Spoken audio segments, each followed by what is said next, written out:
કોઈ એક ગામની અંદર એકવાર એક ભિખારી પોતે પ્રવેશ કરે છે કંઈક ભિક્ષા માગવા માટે.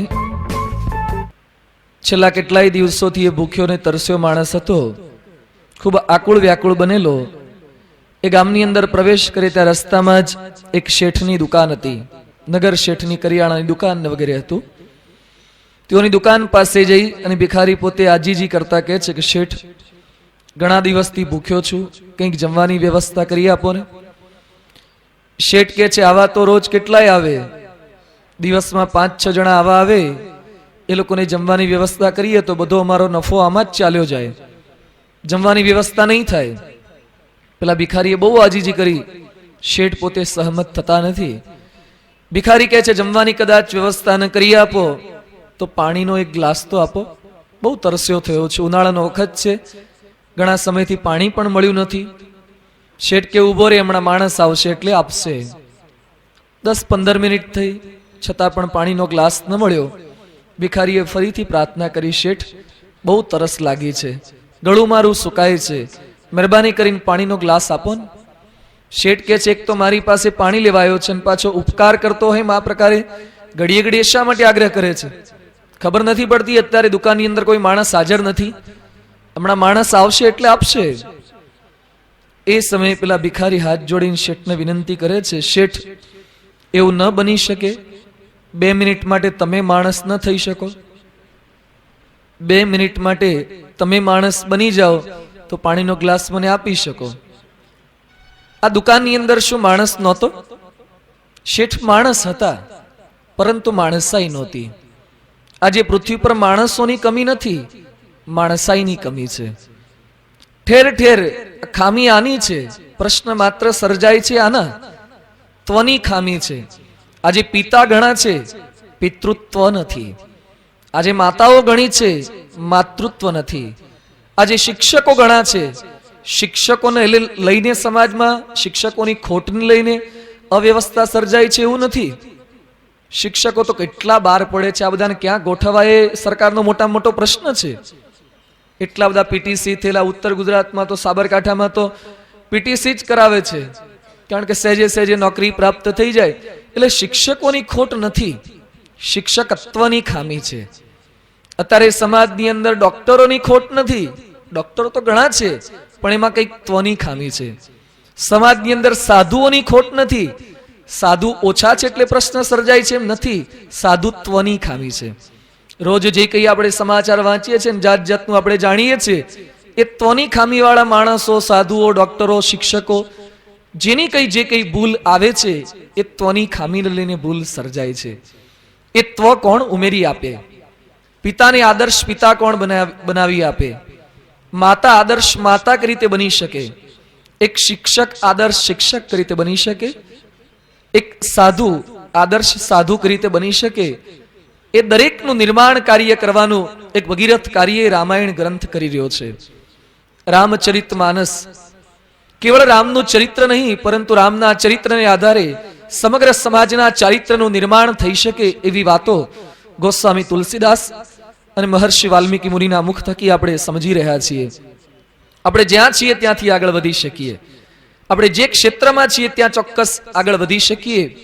આપણામાં જે કે ત્વની ખામી છે, ઉણપ છે, એ ઉણપ ચોક્કસ એ ભરાઈ શકે છે જો રામચરિત માનસનું યથાર્થ શ્રવણ થાય, કંઈક સમજવાનો, કંઈક સુધરવાનો પ્રયત્ન થાય તો. ગઈકાલે આપણે કથાનક જોયું હતું વિશ્વામિત્ર ઋષિનું. જ્યારે રામ અને લક્ષ્મણ વિશ્વામિત્ર સાથે એ મિથિલા નગરીમાં પ્રવેશ કરે છે, તે સમયે શતાનંદ ઋષિ, અહલ્યા અને ગૌતમના સુપુત્ર, એ રામ અને લક્ષ્મણને કહે છે કે રામ, તમે જેની સાથે ફરી રહ્યા છો એ વિશ્વામિત્ર કોઈ સામાન્ય ઋષિ નથી, ખૂબ વિદ્વાન છે, ખૂબ તપસ્વી છે, એનું આખ્યાન હું તમને સંભળાવી રહ્યો છું. એમ કહીને વિશ્વામિત્રનું આખ્યાન પોતે સંભળાવે છે. વિશ્વામિત્ર હતા ક્ષત્રિય કુળની અંદર જન્મેલા, છતાં પણ વિપ્રની ઈચ્છા પોતે હંમેશા રાખ્યા કરતા. પોતાની જાતને બ્રાહ્મણ માનતા હતા, ખૂબ શક્તિશાળી હતા, રાજા હતા. એકવાર પોતાના સૈન્ય સાથે, વર્ષો પહેલાનો આ પ્રસંગ છે, સૈન્ય સાથે પાછા ફરતા હતા, વશિષ્ઠ ઋષિના આશ્રમમાં ફર્યા. વશિષ્ઠ કહે છે મારા ત્યાં તમે રોકાઈ જાઓ. વિશ્વામિત્ર કહે છે આટલા મોટા સૈન્યની આગતા સ્વાગતા કરી તે શક્ય બનશે? એ વખતે વશિષ્ઠ મુનિ કહે છે કે મારી પાસે ગાય છે, નંદીની ગાય છે, શબલા ગાય છે, કામધેનુની સુપુત્રી હતી આ નંદીની ગાય. એ નંદીની ગાય થકી બધી આગતા સ્વાગતા તમારી થઈ જશે. અને ખરેખર એવી દૈવી ગાય હતી. જેટલા કઈ હજારો સૈનિકો હતા બધાની જમવાની વ્યવસ્થા થઈ ગઈ. જેમ અક્ષય પાત્ર આવે છે ને, અક્ષય પાત્રમાંથી જેટલું કઈ જોઈએ એટલું બધું નીકળ્યા જ કરે, એમ ગાય પણ એવી દૈવી ગાય હતી. એની પાસે સંકલ્પ કરે બધું પ્રાપ્ત થયા કરતું હતું. વિશ્વામિત્ર સાથે જે કઈ હજારોનું સૈન્ય હતું એ બધા જમ્યા. વિશ્વામિત્રને આશ્ચર્ય થયું કે જંગલમાં આટલા બધાની એક સાથે થોડાક સમયમાં સુવિધા કેમની થઈ ગઈ. વશિષ્ઠને પૂછ્યું, કરી તે આટલા બધાની સુવિધા કરી શક્યા? એ કહે છે કે મારી પાસે નંદીની ગાય છે. અને તરત વિશ્વામિત્રનું મન એ લોભાયમાન થયું. વિશ્વામિત્ર કે મને ન આપો, માગણી કરી. માગણી કરશે ને મૂલ્ય ઘટશે.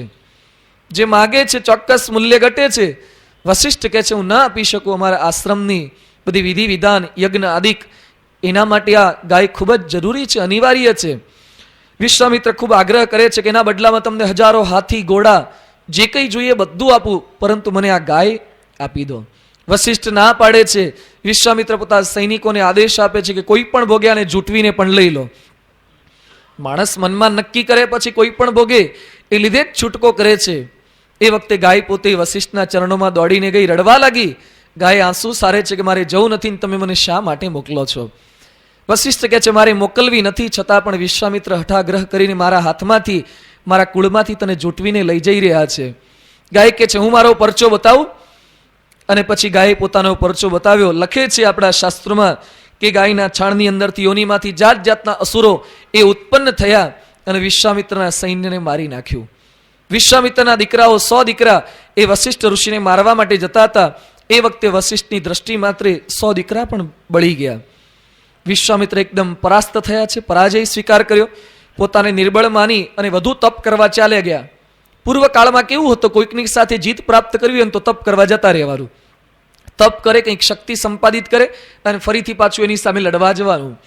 વિશ્વામિત્ર તપ કરવા ગયા હિમાલય પર. શિવજી પ્રસન્ન થયા, સાંગોપાંગ ધનુર્વેદનું જ્ઞાન આપ્યું, અસ્ત્ર શસ્ત્રનું તમામનું જ્ઞાન આપ્યું. પછી વશિષ્ઠના આશ્રમે ગયા. જંગલમાં ગયા અને તમામ જંગલની આગ લગાડી દીધી. પશુઓ પક્ષીઓ બધા જંગલની અંદર જે કંઈ હતા કેટલાક બળી મુવા, કેટલાક ભાગી ગયા. વશિષ્ઠને ખબર પડી. વશિષ્ઠ કહે છે આવ વિશ્વામિત્ર, તારો અહંકાર ખૂબ વધી ગયો છે, આજે તારો અહંકાર ટાળ્યો જ છૂટકે. જોઈએ આજે તારું બળ વધે છે કે મારું બ્રહ્મ બળ વધે છે.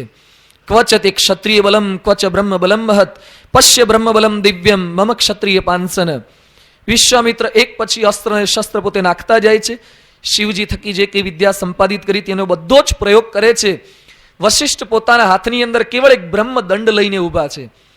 આજે દક્ષિણ ભારતના કેટલાક સંન્યાસીઓ પોતાના હાથમાં ચિન્નાજીયર સ્વામી વગેરે એક લાંબો દંડો રાખતા હોય છે, દંડ રાખીને પોતે ફરતા હોય છે. આ લોકો પાસે, વશિષ્ઠ પાસે એ પ્રકારે બ્રહ્મ દંડ હતો. પલાશનો દંડ જે આવે એક પ્રકારનો આખો દંડ હતો. દંડ પોતાના હાથમાં રાખ્યો હતો. વિશ્વામિત્ર જેટલા કઈ શસ્ત્ર ઉગામે એ દંડ આમ ધરે અને એક પણ શસ્ત્રની કારી સહેજ પણ ભાવે નહીં. વિશ્વામિત્ર ખૂબ ચિંતામાં પડી ગયા. વિશ્વામિત્રને દુઃખ થયું. દિક્બલમ ક્ષત્રિય બલમ બ્રહ્મ તેજો બલમ બલમ એકેન બ્રહ્મ દંડેન સર્વાસ્ત્રાણી હતાની મેં. એક બ્રહ્મ દંડ આગળ મારું કોઈ અસ્ત્ર કે શસ્ત્ર કેમ કામ લાગતું નથી? આટલી વિદ્યા મેં સંપાદિત કરી, છતાં પણ વશિષ્ઠ પાસે એવું તો શું છે, એવું કયું બ્રહ્મ બળ છે કે મારી કોઈ બુદ્ધિ, મારી કોઈ કળા, મારું કોઈ શસ્ત્રનું જ્ઞાન એ કામ લાગતું નથી? આ બ્રહ્મ બળ એટલે કે ભગવાનનું બળ. ભગવાન અને સંત પાસે જે બળ છે ને એ બળ આગળ દુનિયાના કોઈ જ બળ એ ક્યારેય કામ લાગતા નથી. ભગવાન અને સંતના બળ આગળ રૂપ, કળા, બુદ્ધિ, સત્તા એ બધું શૂન્ય જેવું આપણને લાગે છે.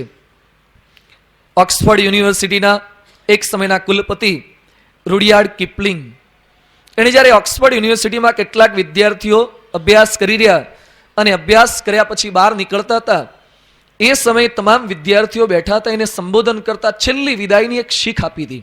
ખૂબ અદ્ભુત આ પ્રોફેસરે પોતાના છાત્રોને શીખ આપી. એની અંદર આ પ્રોફેસર બ્રહ્મબળની વાત કરતા શું લખે છે? One day after you have become masters in your fields. એક દિવસ પછી તમે અહીંયાથી કોલેજનો ત્યાગ કરીને જશો એટલે તમારા ફિલ્ડમાં માસ્ટર બની જશો. કોઈ પણ જગ્યાએ કોઈ નોકરી કરશે, કોઈ પોતાનો સ્વતંત્ર એ ઉદ્યોગ સ્થાપશે. You may come across a man. પણ જીવનમાં તમે એક એવા માણસની સામે આવશો, એવા માણસના સમાગમમાં આવશો. You may come across a man who has nothing. એની પાસે કંઈ જ નહીં હોય. A man who may not even know how to write his name. કદાચ એ માણસ પોતાનું નામ કઈ રીતે લખવું એ પણ નહીં જાણતો હોય, સાવ અભણ હશે. But when you stand next to him you will feel you are standing next to Himalayan mountain. તમે એની આગળ ઊભા રહેશો ત્યારે તમને લાગશે કે તમે કોઈ હિમાલય પર્વત આગળ ઊભા છો. જે અભણ છે, જેને પોતાનું નામ પણ લખતા આવડતું નથી, છતાં પણ you will feel that your money, your skills, your materialistic possession are nothing compared to the bliss that man is enjoying. એ માણસના મુખ પર કંઈક એવો આનંદ હશે ત્યારે તમને તમારી બધી વિદ્યા, તમારી કળા, બધું તમને શૂન્ય જેવું લાગશે, કારણ કે એ માણસ પાસે કંઈક એવો આનંદ છે. બુદ્ધિબળ તમારું એ માણસ પાસે કંઈ જ કામ નહીં લાગે. સ્વામી વિવેકાનંદ કેટલા બુદ્ધિશાળી, મેધાવી પ્રતિભા. એના માટે કહેવાય છે કે મેમરી એની કેવી હતી? Photographic memory. એકવાર વાંચ્યા પછી એ પોતે પાનું ફાડી નાખે છતાં પણ યાદ રાખી શકતા હતા, આટલા બુદ્ધિશાળી. સ્વામી વિવેકાનંદનું અંગ્રેજી કેટલું પાવરફુલ. 1893માં શિકાગોની ધર્મ પરિષદમાં જે અંગ્રેજીમાં પ્રવચન આપ્યું હતું, ધોળિયા અને અમેરિકાના પણ કેટલાક માણસો એ મુખની અંદર આંગળા નાખી ગયા હતા. એની અંગ્રેજી પ્રવચનની કેસેટ સાંભળી છે અમે. શું અંગ્રેજી બોલે છે વિવેકાનંદ સ્વામી! એ વિવેકાનંદ સ્વામી પણ રામકૃષ્ણ પરમહંસના ચરણોમાં સમર્પિત થઈ ગયા.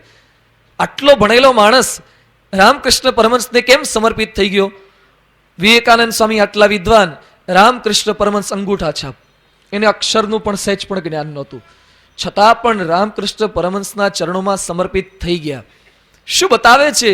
બ્રહ્મબળ આગળ દુનિયાના તમામ બળ, લૌકિક બળ, બુદ્ધિબળ, સત્તાનું બળ કાંઈ જ કામ લાગતું નથી. બ્રહ્મ સ્વરૂપ ભગતજી મહારાજ. ભગતજી મહારાજ દરજી જ્ઞાતિમાં જન્મેલા હતા. ભગતજી મહારાજ બહુ સારું ભણી પણ શક્યા નહોતા. પ્રાગજી દરજીની સહી, પરાગજી દરજીની સહી, એવું એકમાત્ર થોડોક ઉલ્લેખ પ્રાપ્ત થાય છે. કોઈ શાસ્ત્રનું જ્ઞાન તેઓ પાસે નહોતું, કોઈ વિશિષ્ટ એવું રૂપ કે કઈ બીજી સત્તા એ પણ કાંઈ નહોતું. સામાન્ય ગામડા ગામના વતની.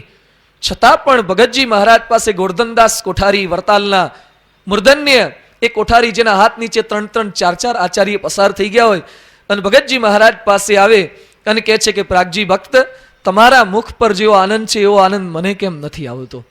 કયું બળ છે? આ બ્રહ્મ બળ છે, ભગવાન અને સંતનું બળ. બ્રહ્મ સ્વરૂપ યોગીજી મહારાજ.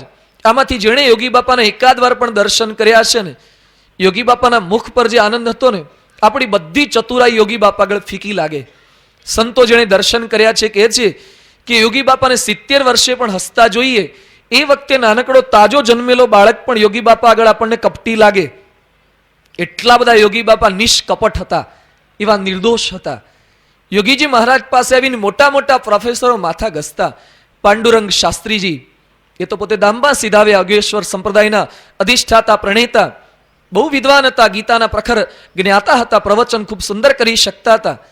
પાંડુરંગ શાસ્ત્રીજી જ્યારે મુંબઈમાં યોગી બાપા પધારે ત્યારે અવશ્ય યોગી બાપાને મળવા આવે, દર્શન કરવા માટે પધારે. એકવાર પાંડુરંગ શાસ્ત્રીજી યોગી બાપાના દર્શને આવ્યા. યોગીજી મહારાજ સૂઈ ગયા હતા. સંતોએ વાત કરી કે યોગી બાપા સૂઈ ગયા છે, રાત્રિનો સમય હતો, અત્યારે દર્શન નહીં થાય. એ કે સ્વામીજી મને સહેજ દર્શન કરી લેવા દો. એમના દર્શન કર્યા વગર મને ચેન નહીં પડે. અને છેવટે બહુ આગ્રહ કર્યો, સંતો લઈ ગયા. યોગી બાપા તો સૂતા હતા. યોગી બાપાના ચરણારવીન ગાતરી ઊંચું કરીને દૂરથી દર્શન કર્યા, પંચાંગ પ્રણામ કરીને પાછા ચાલ્યા ગયા. કઈ મોટપ છે યોગી બાપા પાસે? પાંડુરંગ શાસ્ત્રીજી ગીતાના પ્રખર જ્ઞાતા હતા, વક્તા હતા. યોગી બાપા ગીતાનો એક પણ શ્લોક સાચો બોલી શકતા કે ન હોય એ આપણને કઈ ખ્યાલ નથી. છતાં પણ યોગી બાપા આગળ બલબલા માણસોને લાગે છે કે આપણી મોટપ એ કાંઈ જ હિસાબમાં નથી. ભગવાનનું બળ છે. ડોંગરેજી મહારાજ ભાગવતની ખૂબ સુંદર પારાયણ કરતા. ખરેખર ભક્તિમય તેઓનું જીવન હતું. ઊંઝા શહેરની અંદર જ ડોંગરેજી મહારાજ પધાર્યા. તે વખતે યોગી બાપા પણ ત્યાં ગયા હતા. યોગી બાપાએ ડોંગરેજી મહારાજને કીધું કે સ્વામી, તમે આખા ગુજરાતમાં ઠેર ઠેર બધાને ભાગવતની પારાયણ સંભળાવો છો, મને ભાગવત સાંભળવાની ઈચ્છા છે. એ વખતે ડોંગરેજી મહારાજ જ્યારે પણ યોગી બાપાને મળે ત્યારે દંડવત પ્રણામ કરતા. યોગી બાપાને ડોંગરેજી મહારાજ દંડવત કરે, સામે યોગી બાપા પણ પ્રણામ કરતા. યોગી બાપાએ આવો આગ્રહ રાખ્યો કે તમે આખા ગુજરાતના વ્યક્તિઓને ભાગવત સંભળાવો છો, મારે પણ ભાગવત સાંભળવું છે. ડોંગરેજી મહારાજ હાથ જોડીને ગળગળા થઈ ગયા અને પોતે શું બોલ્યા, સ્વામીજી આપ સ્વયં ભાગવત છો, ભાગવતને મારે ભાગવત શું સંભળાવું? હું તો ખાલી ભાગવતની કથા કરનારો માણસ છું. ભાગવતમાં જે લખ્યું છે તો તમે જીવનારા માણસ છો. દરેક લોકોને પ્રતીતિ આવે છે કે આવા પુરુષો કંઈક જુદા છે. આજે ગુરુહરિ પ્રમુખ સ્વામી મહારાજ, સ્વામીજી 6 કે 7 ચોપડી ભણ્યા છે. સ્વામીજી હિન્દી પણ બહુ સારું બોલી શકતા નથી, હિન્દીમાં કેવા ગોટાળા મારે છે. હિન્દી બાપાનું તમે સાંભળ્યું હોય, હમણાં જ અમદાવાદની અંદર પેલી વિદ્વત પરિષદ હતી ને, જે હિન્દી બોલ્યા. થોડાક વર્ષો પહેલા વાજપેયી અડવાણી ગાંધીનગરની આવ્યા હતા, અને એ વખતે પણ સ્વામીજી જાત જાતનું બોલે કે આત્મા વાંકા ભી નહીં હે, ચૂંકા ભી નહીં હે. આ પ્રમુખ સ્વામી હિન્દી બોલે. અડવાણીજી અહીંયા આવ્યા હે, ભારતનો ખૂબ મોટો માણસ છે, વચ્ચે વચ્ચે પછી ગુજરાતી શરૂ થઈ જાય ને. એમને હિન્દી પણ સરખું ફાવતું નથી, ઇંગ્લિશ તો ક્યાંથી ફાવે. ગુજરાતી ઘણીવાર ગુજરાતીમાં લોચા મારે છે. અંતઃકરણ બોલવાની જગ્યાએ અંતસ્કરણ બોલશે ને બધા પોતાના ટિપિકલ શબ્દો. કાનમ ભાષાની બધી આખી ભાષા તેઓની છે, કાનમ તરફની. ગુજરાતી સરખું બોલી શકતા નથી, ઇંગ્લિશનું કોઈ કોટેશન બોલી શકતા નથી. છતાં પણ પ્રમુખ સ્વામી પાસે એવી કઈ શક્તિ છે, સ્વામીજી પાસે એવું કયું બળ છે, દેશ વિદેશના મોટા મોટા માંધાતાઓ તેના ચરણોમાં ઝૂકે છે. તારીખ 30 જૂન 2001 રોજ દિલ્હીની અંદર અબ્દુલ કલામ એ પ્રમુખ સ્વામી મહારાજને મળવાયા. આ અબ્દુલ કલામ કોણ છે? જેણે ભારતને અણુશક્તિની અંદર ખૂબ મોટું પ્રદાન કર્યું છે, ખૂબ બુદ્ધિશાળી માણસ છે, જેના આધારે ભારત ઘણું બધું આગળ વધી શક્યું છે. સાથે સાથે એવું સાત્વિક તેઓનું જીવન પણ છે. આજકાલના નેતાઓની જેમ મોજ શોખની અંદર રાચનારા કલામ માણસ નથી, મુસ્લિમ છે છતાં પણ દેશની અસ્મિતા વાળો એક માણસ છે. એ જ્યારે પ્રમુખ સ્વામી મહારાજને મળવા આવ્યા, સામે એમના માટે સોફો, બાપાના જેવો જ સોફો તૈયાર રાખ્યો હતો. સંતોએ વાત કરી કે આપ સોફા પર બેસો. એ કે આવા પુરુષ આગળ સામે ન બેસાય, એના ચરણોમાં બેસાય. એ પોતે ચરણોમાં બેસી ગયા. રાષ્ટ્રપતિ કક્ષાનો માણસ ચરણોમાં બેસ્યો. અને પછી સ્વામીજી સમક્ષ તેઓએ વાત કરતા કહ્યું કે તામિલનાડુમાં એક સંત થઈ ગયા, સંત તિરુવલ્લુવર. તેઓએ 1300 કવિતાનો એક ગ્રંથ રચ્યો છે. તિરુવલ્લુવરે આ ગ્રંથની અંદર કંઈક એવી વાત કરી છે, તમારા મનની અંદર, શરીરમાં કોઈક એવી વેદના જ્યારે પ્રગટ થાય, એ સમયે મુક્ત થવા માટે દુનિયાનું કોઈ જ બળ, બુદ્ધિબળ, સત્તાબળ, રૂપનું બળ એ કામ નહીં લાગે. તમારાથી પર એક એવી મહાન સત્તા દુનિયામાં હયાત હશે, એની પાસે જશો ત્યારે તમારી બુદ્ધિ તમને શૂન્ય જેવી લાગશે. એના ચરણોમાં પડી જજો, એને પ્રણામ કરજો, એની પાસેથી કંઈક જ્ઞાન એ તમે સંપાદિત કરજો. એની શરણોમાં જશો ત્યારે તમને લાગશે કે એમના શરીરમાંથી કંઈક એવી દિવ્ય શક્તિ વહી રહી છે જે તમને પવિત્ર કરશે. અને પછી કલામ એકદમ ગળગળા થઈ ગયા અને કહે છે, સ્વામીજી આ કવિતાનો ગ્રંથ મેં વાંચ્યો હતો, વર્ષોથી વિચાર કરતો હતો કે એવા સંત ક્યાં છે. આજે તમારા ચરણોમાં બેઠો છું, મને પ્રતીતિ થાય છે કે આપના શરીરમાંથી કંઈક એવી દિવ્ય શક્તિ વહી રહી છે અને મને પવિત્રતા બક્ષે છે. સ્વામીજી કાંઈ ભણેલા નથી, છતાં પણ બાપાના ચરણોમાં બેસીને દરેક વ્યક્તિને લાગે છે કે ખરેખર આપણી મોટપ કાંઈ નથી. એનડીડીબીના ચેરમેન કુરિયન સાહેબ, જે શ્વેત ક્રાંતિના પ્રણેતા કહેવાય, કુરિયન બહુ બુદ્ધિશાળી માણસ છે. ક્લિન્ટન જ્યારે ભારતમાં એકવાર આવ્યા અને પછી આમંત્રણ મોકલાયું કે કુરિયન મળવા આવે, કુરિયન સાહેબ પોતે બોલ્યા કે જો ક્લિન્ટનને સમય હોય ને ઈચ્છા હોય તો મને મળવા આણંદમાં આવે. આટલો બહુ આમ સમર્થ માણસ છે, ડ્રેસિંગ નેચર વાળા છે, ક્યારે કોઈની આગળ ઝૂકી ન શકે. થોડાક સમય પહેલા નરેન્દ્ર મોદી સાથે પણ બખાડ્યો હતો, તેઓ ન્યૂઝપેપરમાં વાંચ્યું હતું બધાએ. આવો બધો શક્તિશાળી માણસ છે. પણ એક કુરિયન જ્યારે 85માં સમયમાં આવ્યા અને પછી સ્ટેજ પરથી એક વાક્ય બોલ્યા હતા કે આજે પ્રમુખ સ્વામીના દર્શન કરું છું ત્યારે મારી બધી સિદ્ધિઓ મને શૂન્ય જેવી લાગે છે. આ સંત આગળ જ્યારે આપણે આવીએ છીએ ત્યારે બધી સિદ્ધિ શૂન્ય જેવી લાગે છે. 2 વર્ષ પહેલા આણંદની અંદર ઈરમા ઇન્સ્ટિટ્યૂટની સ્થાપના તેઓએ કરી છે, કુરિયન સાહેબે. એ ઇન્સ્ટિટ્યૂટની અંદર પ્રમુખ સ્વામી મહારાજ પધાર્યા હતા. પ્રદેશના બાળકોની શિબિર હતી. કુરિયન સાહેબ એટલા કડક છે, એકવાર ત્યાં ઇન્ટરવ્યુ માટે કેટલાક છોકરાઓ આવ્યા હતા અને કુરિયન પોતે પોતાના ઘરેથી પોતાની ઓફિસમાં જતા હતા અને છોકરાઓને લોનમાં સૂતેલા જોયા, બેઠેલા જોયા. ઇન્ટરવ્યુ આપવા આવવાના હતા અને જેવો ઇન્ટરવ્યુ આપવા આવ્યો ને કુરિયને ગેટ આઉટ કહીને બહાર મોકલી દીધો. એ કે તું મારી ઇન્સ્ટિટ્યૂટ માટે લાયક જ નથી, તું ઇન્ટરવ્યુ આપવા આવ્યો તો લોન પર આમ સૂતો હોય તો મારી ઇન્સ્ટિટ્યૂટમાં શું સુધારો કે વધારો કરી શકીશ? કાઢી મૂકે. આટલો કડક માણસ છે. પણ આ છોકરાઓની શિબિર હતી, એણે બાપાનો ઉતારો પોતાની આ જે કોલેજ છે એની અંદર રખાયો, સ્પેશિયલ રૂમની અંદર. બધું ચેક કરવા જાય, પોતાના સેવકોને ત્યાં મોકલી દીધા. છેવટે પોતે બાથરૂમ ચેક કરવા ગયા કે પ્રમુખ સ્વામી અહીંયા ઉતરવાના છે, એનું બાથરૂમ પણ ચેક કરવું પડે. એ પોતે સ્વામીજી જે સંડાસ વાપરવાના હતા એ સંડાસ ચેક કરવા ગયા. પેલો કોક આવે, ફ્લશ કોક, એ ચેક કરી જોયો. આટલે સુધી માણસ એ પોતે સ્વામીજીની આગતા સ્વાગતા સરભરા કરે છે, કોઈની આગળ ન ઝૂકે. આજે આવા સંત આગળ માણસ ઝૂકી જાય છે. કઈ મોટપ છે સ્વામીજી આગળ. બહારના માણસોનો વિચાર ન કરીએ. આજે સંસ્થાની અંદર 722 સાધુમાંથી 80 તો અમે એન્જિનિયર છીએ, 6 કે 7 ડોક્ટર છીએ, MCA થયેલા, MBA થયેલા, CS થયેલા, CA થયેલા, કેટલું ભણેલા. 1 કરોડ રૂપિયા જેનો વાર્ષિક પગાર હોય, 1.5 કરોડ રૂપિયા, એવા પણ આપણા ત્યાં સાધુઓ છે.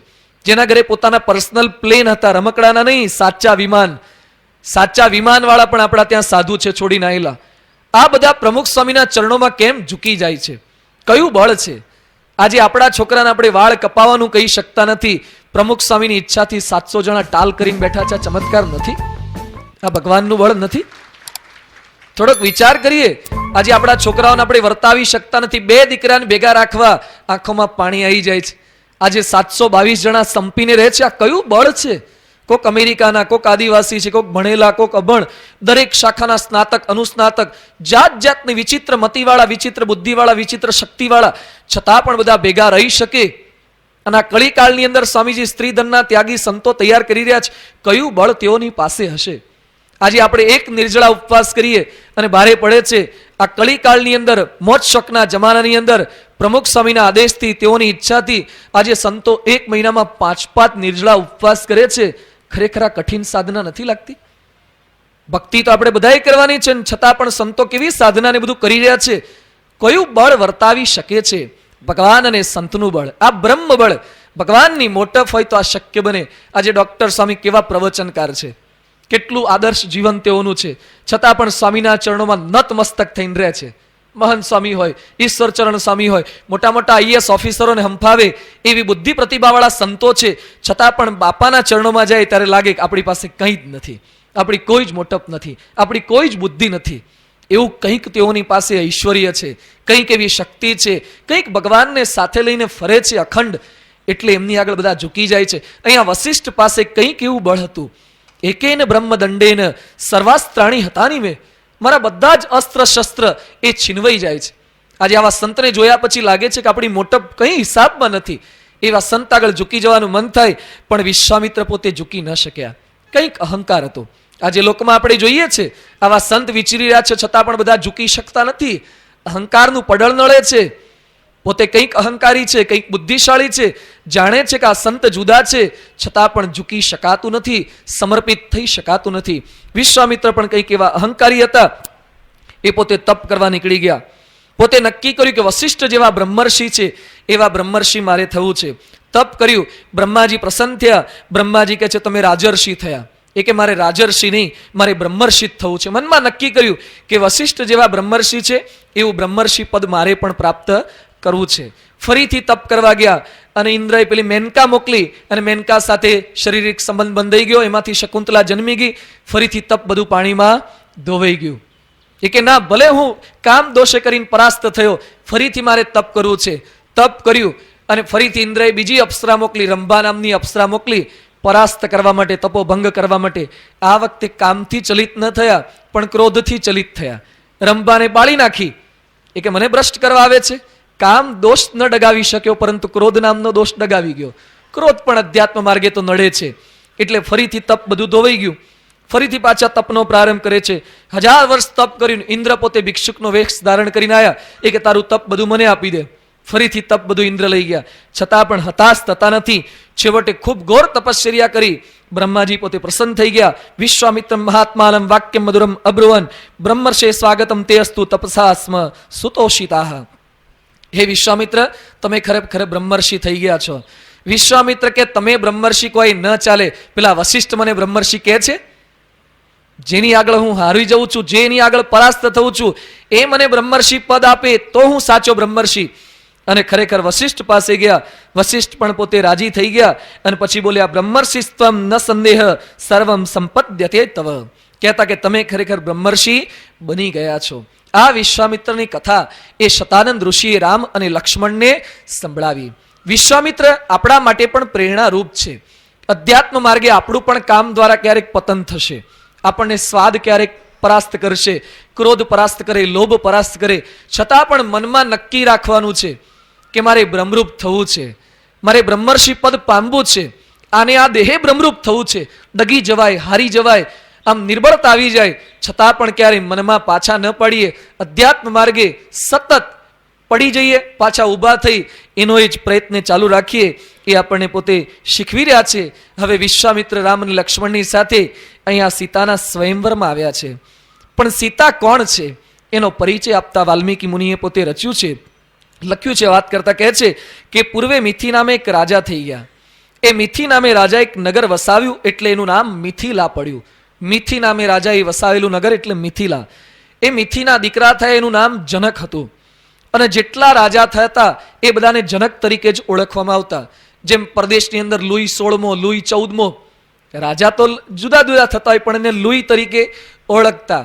એ પ્રમાણે એડવર્ડ 8મો, એડવર્ડ 5મો, આ પ્રમાણે એને કંઈક પદવી આપવામાં આવતી હતી, ઉપનામ જેવું હતું. એમ જનક એ પોતે આ કુળની અંદર મિથિલાના રાજા તરીકે રહેતા હતા. એના ત્યાં સીતાનો કઈ રીતે જન્મ થયો, સીતા કઈ રીતે પ્રગટ થઈ છે એની વાત કરતા વાલ્મીકી મુનિ પોતે લખે છે કે રાવણ એ મહાશક્તિશાળી હતો, અસુર હતો, રાક્ષસ હતો, લોકોને હેરાન પરેશાન કરતો હતો, દેવોને પણ પરેશાન કરતો હતો. એ રાવણે મનમાં વિચાર કર્યો કે આપણે ઋષિઓ પાસેથી પણ કંઈક કર પ્રાપ્ત કરીએ. ઋષિ મુનિઓ પણ લોકો એમને પણ દાન દક્ષિણા ઘણી બધી આપે છે, એમની પાસેથી પણ કરવેરો કંઈક લેવો જોઈએ. જ્યારે સાધુ સંતો મહંતો મંદિરો પાસેથી કરવેરો લેવાનો વિચાર આવે ને ત્યારે સમજવું કે રાવણ રાજ્યનો પ્રારંભ થઈ ગયો છે. સમજી જવાય છે ને? હા, એટલે અહીંયા કહે છે કે ઋષિઓ પાસેથી પણ કરવેરો લેવાનો વિચાર એ રાવણે પોતે કર્યો. અને રાવણે પોતાના સેનાપતિઓને આદેશ આપ્યો કે જેટલા ભારત વર્ષની અંદર ઋષિ મુનિઓ હોય બધા પાસે ફરી વળો અને એ લોકો પાસેથી કરવેરો લો. ઋષિ મુનિઓ કે અમે માંડ અમારું ગુજરાન ચલાવીએ છીએ, તમારા જેવા દાન દક્ષિણ આપે એમાંથી કઈ સત્કર્મ કરીએ છીએ. છતાં પણ ઋષિ મુનિઓ પાસે આગ્રહ રાખ્યો, ઘણા બધાને મારે ત્રાસ આપે, કર આપવો જ પડશે, નહીં તો તમને મારી નાખવામાં આવશે. ઋષિ મુનિ બધા ભેગા થયા કે ખરેખર રાવણનું પાપ એનો ગળો હવે ભરાયો છે. બધા ઋષિ મુનિઓએ ભેગા થઈને એક એક ટીપું લોહી ભેગું કર્યું અને ગળાની અંદર સંગ્રહિત કર્યું. અને પછી રાવણના સેનાપતિ આવ્યા હતા, એના દ્વારા લોહી ભરેલો ગળો મોકલાયો અને કીધું કે તું કરવેરો માગતો હતો ને, આ લે કરવેરો તને મોકલીએ છે, બધાનું લોહી ભેગું કરીને. તારે અમારું લોહી જ પીવું હતું ને. અને પછી ઋષિ મુનિઓએ કીધું કે આ ગળામાં જે લોહી ભેગું થયું છે એમાંથી જે ઉત્પન્ન થશે એ તારો નાશ કરનારું થશે, એ તારો કાળ બનીને રહેશે. રાવણે પોતે ગળો જોયો અને પછી કહે છે કે મને તો બ્રહ્માજીનું વરદાન છે, મનુષ્યને વાનર સિવાય કોઈ બીજું મારી ન શકે, તો આ ગળામાંથી ઉત્પન્ન થનાર મને ક્યાં મારવાનું. એકદમ અભિમાનમાં હતો. એણે પોતાના સેનાપતિને આદેશ આપ્યો કે નગરની બહાર છેક દૂર તમે દાટી આવો. એ લોકોએ જમીનની અંદર આ ગળો ત્યાં દાટી દીધો છે. એ ઉત્તર દિશામાં મિથિલાથી થોડેક દૂર એ ગળો દાટ્યો હતો. થોડાક વર્ષો પછી કઈ ઘટના એવી બની કે મિથિલાની અંદર 3-4 વર્ષ થયા છતાં પણ વૃષ્ટિ વરસાદ થતો નથી. ઋષિ મુનિઓએ આદેશ આપ્યો કે રાજા જો સુવર્ણના હળ દ્વારા ખેતી કરે તો વરસાદ કંઈક પડે.